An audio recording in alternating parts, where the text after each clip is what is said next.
August 1922. When Mrs. Crawley left for Downton in order to help with the bazaar, Milo took a walk up to Downton, taking the path behind the church. Courage had gripped her and she needed to get to the generator building, for it had some of the tools she needed to take down the transmitter from the church spire. So it was a surprise when Mr. Melsley came round the corner, almost bumping into her, and she gave a short shriek of alarm. "You haven't been in the kitchens recently?" he said to her after they had exchanged pleasantries. Milo agreed, and reminded him she had been working under Rutherford at Cambridge. "Oh yes, I do remember. And how is it going?" Milo nodded and agreed Cambridge was going very well. "We had a radio hired from Ripon," he continued. "But, I am sure, Ashby's would have hired a set to us, had your father been alive still." Milo nodded as the man talked to her. "And your grandmother? She is still at the gamekeeper cottage?" Milo confirmed that she was. Taking refuge from the unrest in Ireland, Mr. Melsley continued, conversationally, as Milo continued to walk to the generator building. "But she does not speak the language?" "Not like Mr. Branson." "She can, as can I," Milo replied, distractedly. The church's ladder would still be there, she imagined. She would just need a hammer and a spanner, depending how corroded the fittings had become. Her thoughts drifted off, however, as she realized Mr. Melsley was staring at her. "You can speak Mr. Branson's language?" "I learned it when I was 10, when we were in Wexford, and Clare," she confirmed, feeling as if her conversation with Melsley was happening very far away, like a dream. "Somehow." "You are of an Anglo-Irish family too?" "Scottish-Irish. My father's family came from Scotland and set up the whiskey company." "Whiskey?" Milo rubbed her eyes, feeling tiredness overcoming her, and she pushed open the door as Mr. Melsley stood by it, continuing to talk. "Jamesons." "Oh,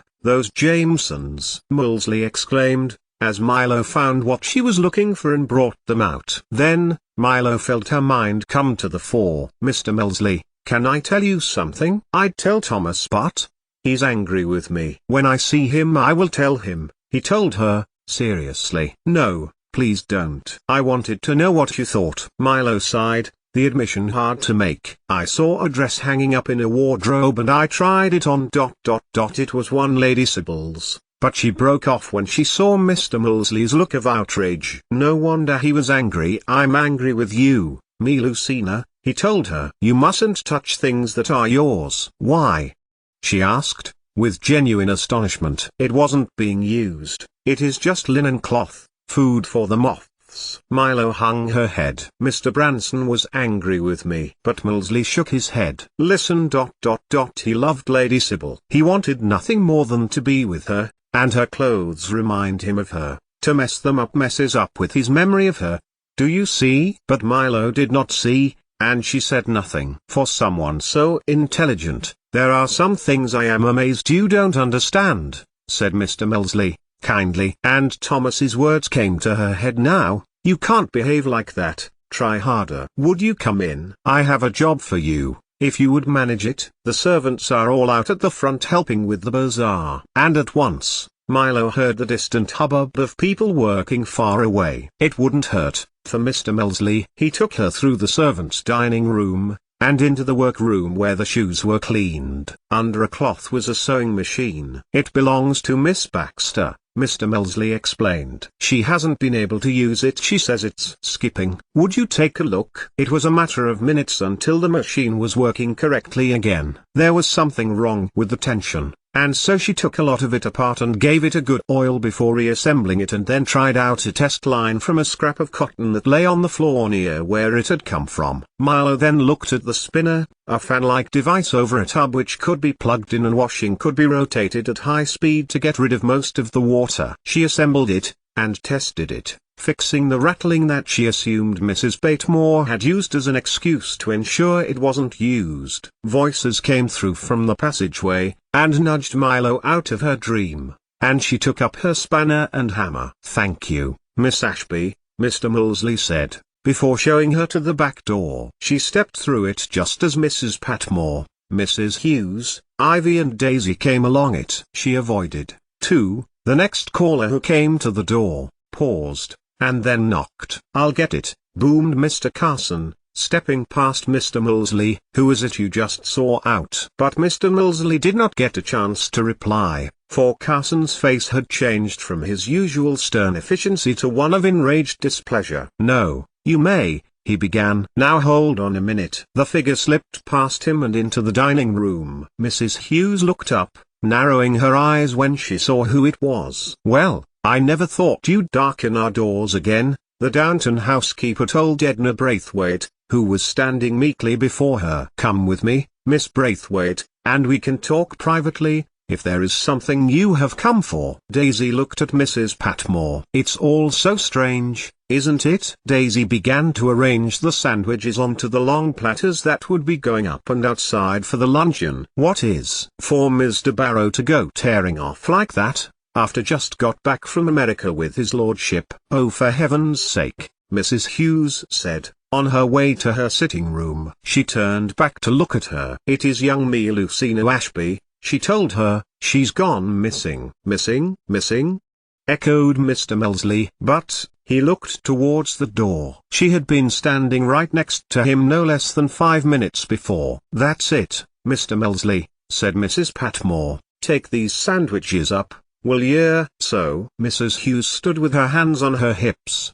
"What have you come for?" Edna Braithwaite looked down. I have something say," she told Mrs. Hughes. "Go on," Mrs. Hughes encouraged, coldly. But Inda stopped and looked away, the horrific events of that night filling her mind. She should not have been in the house, she should not have been following Tom Branson, and she certainly should not have witnessed what she had witnessed. "No, nothing," Edna Braithwaite told her and turned to go. "It was a mistake coming here." "Wait." Mrs. Hughes took some steps towards Edna, but she had already opened the door and was heading out of it. "I demand you tell me," Mrs. Hughes cried, as Edna got to the back door. The young woman turned back round as she reached for the door handle. "You forget, I don't work here anymore," she told her, and before Mrs. Hughes could think of another word to say, Edna Braithwaite had opened the door, and had gone through it, like a March wind, hurrying across the uneven cobbles of the backyard. 88,888,888. She had nowhere else to go,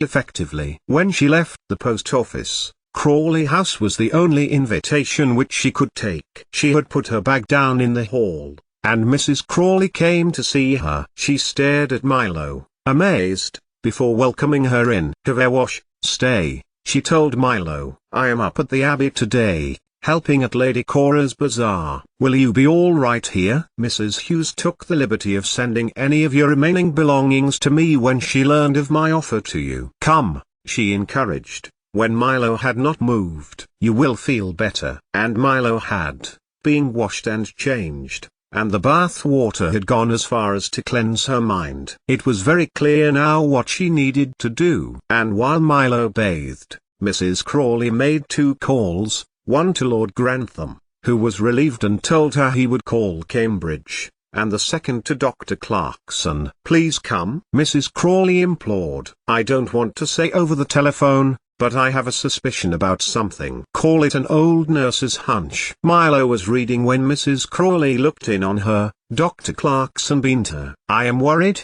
she confided to Dr. Clarkson. "I am on my way up to Downton now, to help the Countess, but," she nodded to Milo, "she just turned up. No suitcase, nothing. She has changed. I would say she has the look, Mrs. Crawley," Dr. Clarkson told her, and Isabel Crawley nodded, gravely. "We said keep her here and we can decide what to do. Speak to Lord Grantham." He looked to her, and nodded solemnly, before pulling the door closed. "Ah," said Mrs. Crawley, "Lord Grantham is not her guardian." "Oh, well, actually," she told him, "me Lucina is married." "Married?" Dr. Clarkson exclaimed. "Well, no need for us then," he added, and made to turn. But Isabel Crawley shook her head. "She's married to the under-butler, at Downton," she told him, meaningfully, pulling the door closed on Milo. "Mr. Barrow? You do surprise me. He worked for me in the war for me. Are you sure?" "Quite sure," Isabel Crawley told him. "I witnessed the marriage myself. You see me point, Dr. Clarkson." Then, She pushed on the door. Milo turned, and she gave Mrs. Crawley a half-smile. "You get tidied up, Miss Ashby," said Isabel Crawley, "and we can have a light chat when we get back." She smiled again, and at Dr. Clarkson, and then looked back to a book she had found on a shelf. "Me Lucina," Mrs. Crawley said, "I have some ethnic for you." Matthew left it for me. I completely forgot about it." She handed it to Milo, who looked at it curiosity before opening it up, and then she beamed. It was the lease, signed by Mr. Crawley. This was enough to vindicate the original one that has been sent to her. It meant she was right. She wanted the house to be vacated by the Sparks, and her things not sold. "Thank you," she told Mrs. Crawley, who left her alone with it. But her mind was on the mast. The Dowager was adamant that it should have been gone by now. Lady Mary had called it a monstrosity. Milo only saw beauty, slender stem, receiver curved and polished to perfection, transmitter wired with care. She would have to take it down before someone else did.